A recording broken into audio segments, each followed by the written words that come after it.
Okay, this time I'm going to try and wrap this up because I don't know. I don't know if anybody's ever going to watch all my videos, but hopefully one day I'll have somebody. I mean, it's a lot. I understand. I understand if people don't watch them all, but I appreciate if they do. Um, so Scotland merged with England, the Act of Union, in the early 1700s, and merged parliaments, and therefore, like, one thing people don't quite realize is that from that point on, the British Empire was, I mean, well, the British Empire started at that moment, you could say. Like before that, like in the 1600s, England had an empire. Scotland tried to make a colony, um, basically a trade colony in Panama, just basically to um, kind of either make a canal or kind of just a road that would serve as like a canal, like a trade connection between the Atlantic and the Pacific. But they were basically killed off by the Spanish and by climate and diseases and stuff. So like the English Empire became the British Empire as soon as England merged with Scotland, because Britain didn't exist as a political entity until that time. Like Britain was an island, uh, has always been an island. I mean, I think technically Britannia originally might have referred to both Britain and Ireland, but maybe especially to Britain. This would be, like in Roman times or pre-Roman times, the original name for the place. But as a political entity, there was never a country of Britain or a British Empire until the union with Scotland in the 1700s, and this is an important distinction because the Scots actually played an outsized role in the empire. I mean, you could say in some respects they were the empire. Like they, like in America, for instance, the British appointed colonial governors for the royal colonies. Like some of the colonies were semi-autonomous, basically like proprietorships. Like Pennsylvania was controlled by the Penn family. New England was controlled by the Puritans. But there were some colonies that were royal colonies and were kind of ruled more directly by Britain and maybe by the crown. And so that would probably include like Virginia, Maryland, maybe most of the South, probably New York, and probably some other places.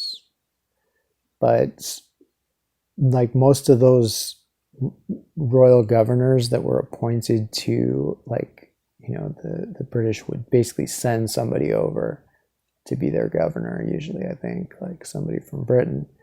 And just like a vastly disproportionate number of those royal governors were Scots.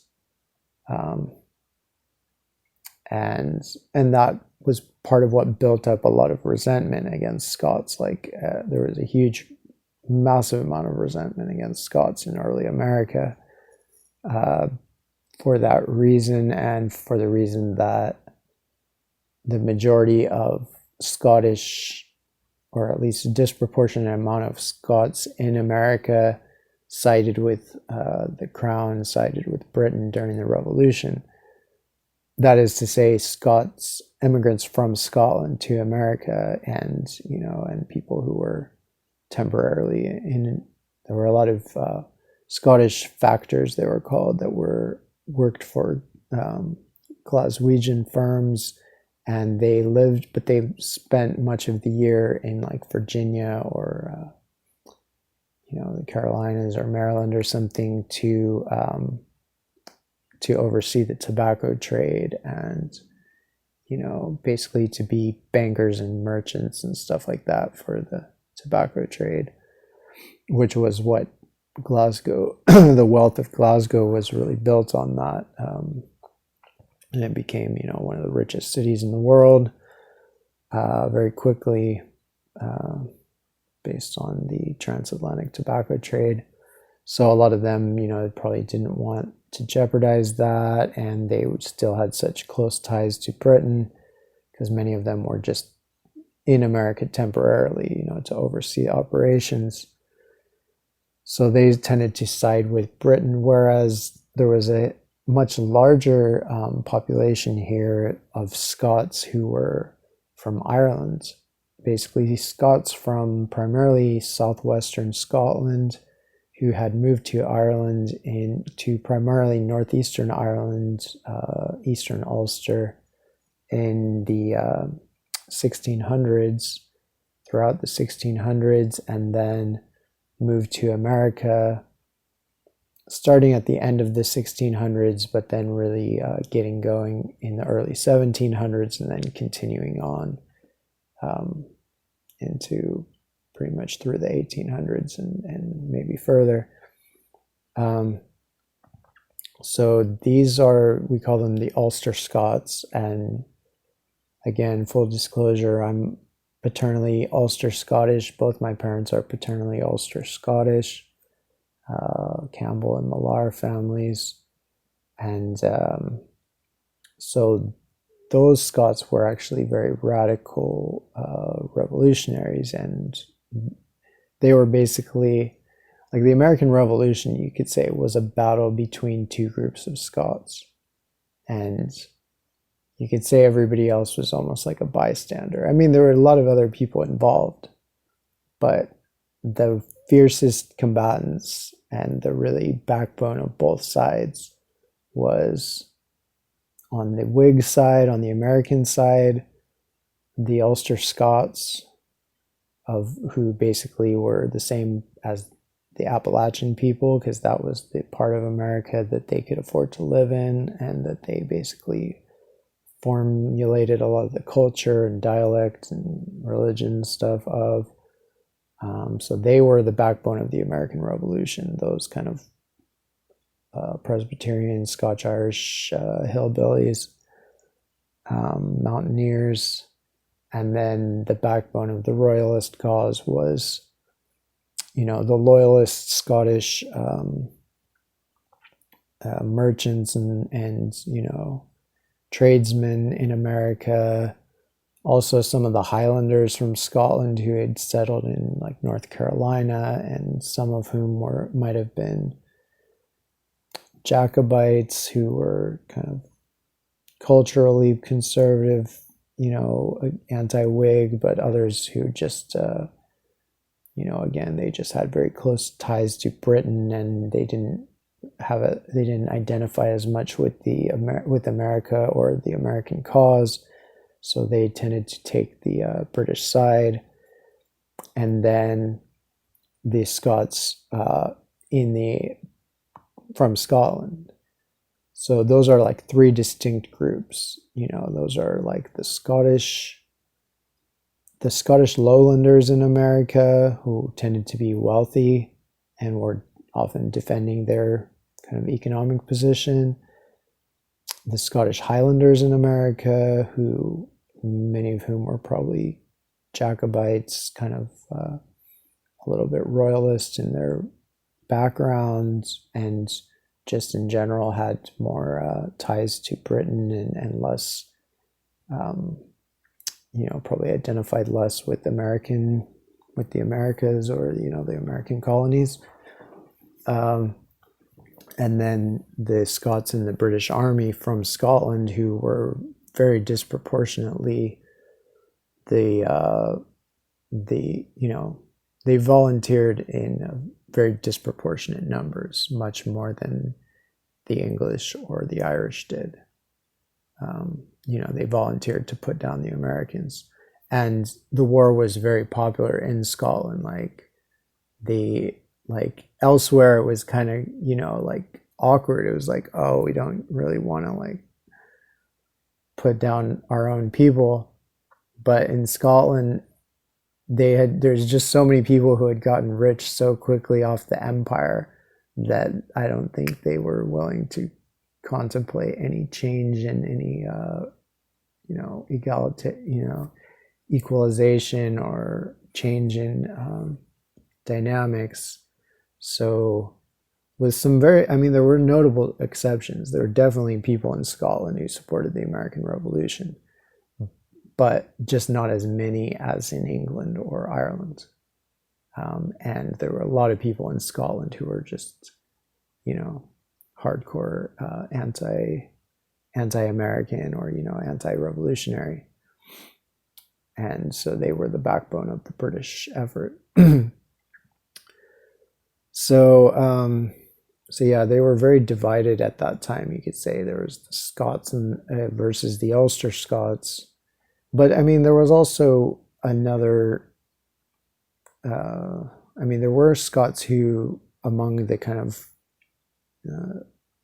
philosophers and intellectuals who supported the Americans, there was, I think even James Boswell supported the Americans. He was Johnson's biographer, who was not even very, not radical at all, yeah, some of the other philosophers, I think probably Joseph Black, probably all the pupils of Francis Hutcheson probably supported it. Like Adam Smith, David Hume, if they were still kicking. Which, yeah, they were, because Wealth of Nations basically, I think, came out in 1776 and was, Wealth of Nations by Adam Smith was, in a way, it was a love letter to America, or it was you cannot separate that book from America or from the American Revolution. Because, it was a vision for a way of doing things, but it was especially kind of the obvious example of this issue was America, where Britain wanted to control American trade, basically just to serve Britain, and Adam Smith was arguing for free trade because he, nowadays there are people who honestly think that Adam Smith, formulated some kind of argument against socialism or, against communism or something like that. But that couldn't be further from the truth. Adam Smith was only arguing against fascists and imperialists and mercantilists. He was answering. He was totally amenable to socialism. He basically, if you read his writings, he's not against socialism or even communism. He mentions communistic things and he doesn't say anything to cast aspersions on them. But his object of ridicule and of argument was the mercantilism of, it was Sir James Stewart or something, that was one of the leading mercantilist writers, or I guess the leading mercantilist writer, who's really the real founding father of what America became. We should have become what Adam Smith wanted, but instead we became what the Stewart guy wanted, which is a fascist fascist empire. Because, obviously Hamilton, he was one of the kind of right-wing Scots. You could say that he followed the Stuart model. But yeah, so they, like Adam Smith, supported America, and his teacher at Glasgow University, Francis Hutcheson, whose teacher, Earl of Shaftesbury, was taught by John Locke. He wrote about America. He basically wrote a book that was kind of planning out the American Revolution and the New Republic, you could say, like 30 years before or so, or I don't know, like in 1730s or something, 1730s or 40s. And, he basically, like him and Adam Smith both directly, I think Adam Smith directly addressed America and the situation, and basically predicted that America would break off, and said that basically America should break off because they're all the way across the ocean. There's no reason for them to be like dependent on Britain. And so they, but Francis Hutcheson had written, I think, more vaguely, but it was clear like what he was talking about. He just basically said like whenever a colony becomes self-sufficient of it in its own means, that it can basically carry on and order its own affairs. It is so like unnatural for it to remain subject to a mother country, that it's basically doomed to end in war. And of course that was what happened. So, but another group of Scots that were sympathetic to the revolution were the religious, kind of evangelical, and just basically a lot of the hardcore Protestants, both hardcore evangelical and hardcore just Calvinist, as opposed to the more kind of secularist people. A lot of them were more wealthy, and a lot of them tended to be conservative and anti-American. And then a lot of the Catholics and Episcopalians, I mean, they were just traditionally on the conservative sides and on the royalist side. So it was basically the Calvinists and evangelicals of especially the Southwest, which, had been the radical center since the Lollard times of the 1400s, I guess, that, there was a lot of support for the American Revolution among the Southwestern Presbyterians and others. And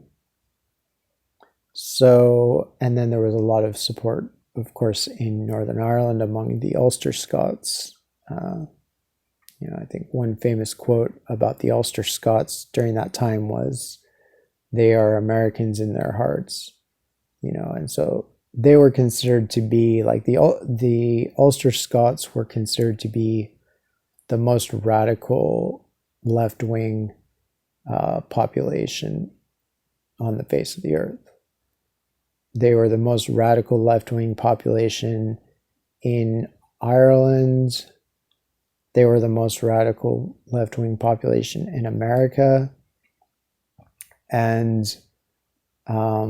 as they, agitated to basically have reform and then revolution in Ireland, they were persecuted a lot there. And so a lot of them, maybe paradoxically, but a lot of them fled to Britain, and particularly Scotland and Northern England. And then they quickly became, the most radical people in Scotland and England. And they, established the United Irishmen in Ireland, which where they linked up with the Catholic Native Irish and the Episcopal Anglo-Irish to present a kind of united patriotism against British control. And then they established the United Scotsmen in Scotland, and maybe the United Englishmen or the United Britons or something in England. So yeah, everywhere they went, they were the most radical people in the world. And the Scots proper, like Scots in and directly from Scotland, were kind of considered to be the most right-wing people in at least the Western world for a time, because they were associated with the reigns of empire. I mean, of course, when James VI of Scotland became James I of England, he brought a certain amount of his kind of high-end aristocratic Scots with him